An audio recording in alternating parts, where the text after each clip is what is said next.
Okay, so ductwork. This is the first thing that everybody learns. So we're going to make a piece of 8x8 ductwork. And we're doing this on 3-foot sheets because this is for demonstration purposes only. So let's say we're going to make an 8x8 piece of ductwork. You got to figure out your blank.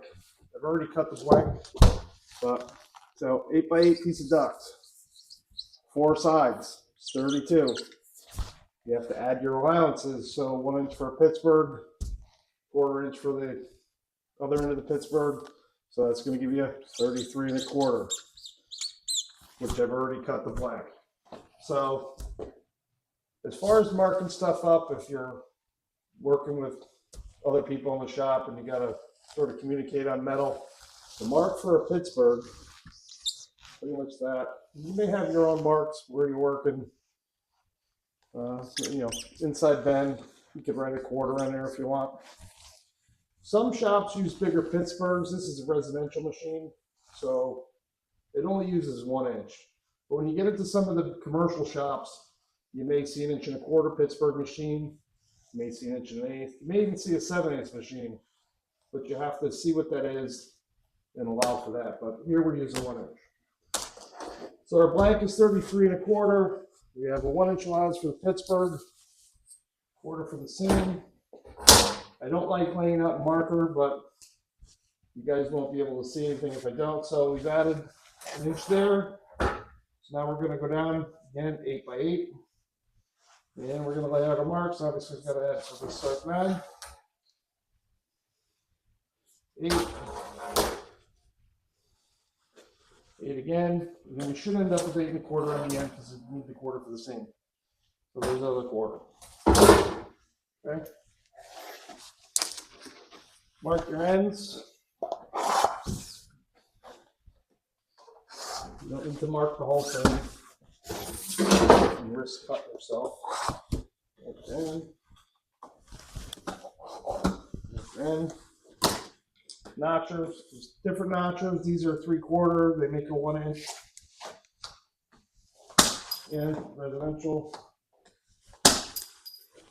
Actually, I'm sorry. These aren't 1 inch.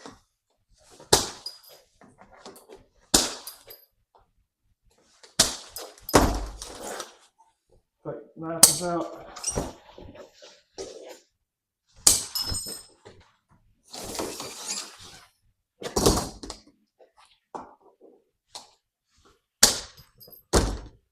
Got ahead of myself. If you want to save yourself time, and you read fast on a ruler.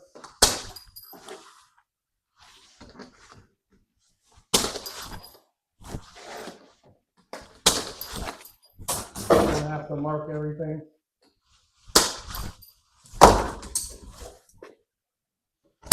I don't usually mark a lot of stuff because I'm by myself. And if you're cutting a corner, don't, you know, if you have a piece left over, don't come in here and start wiggling with the snips. You're going to end up springing the snips and ruin them. I've had these for, I don't know, close to 25 years now. And they still cut good. So there's your piece of duct. We'll cover bending stuff up in another video. But as you see, that took me about 3 minutes to make that piece of duct.